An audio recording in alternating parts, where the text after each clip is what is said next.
ജാസ്മിനെ കൊണ്ട് ഇന്ന് ഒരു രക്ഷയില്ല. ജാസ്മിൻ തകർത്ത് ആടുമായിരുന്നു. കാരണം ഇന്നത്തെ ടാസ്ക് മുഴുവൻ കഴിഞ്ഞ് വൈകിട്ട് ഒരു 9-10 മണിയായപ്പോഴത്തേനും അവരുടെ റൂമിലിരുന്ന് ഇവരെല്ലാവരും കൂടെ നമ്മുടെ ജിൻഡോ, സിജോ, അപ്സറ്റ്, നന്ദന, അഭിഷേക്, ജാസ്മിൻ ഇവരെല്ലാം കൂടെ വട്ടയിരുന്ന് സംസാരിക്കുകയാണ്. ജാസ്മിൻ എല്ലാവരെയും നല്ല രീതിയിൽ അനുകരണശേഷിയുണ്ട്. നല്ല രീതിയിൽ പുള്ളിക്കാരത്തി എല്ലാവരെയും വാച്ച് ചെയ്യുന്നുള്ളതാണ്, നിരീക്ഷിക്കുന്നുണ്ട്.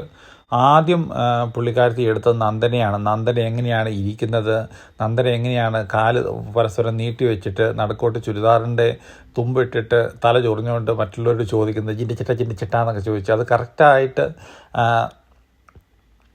ജാസ്മിൻ അഭിനയിച്ച് കാണിച്ചു.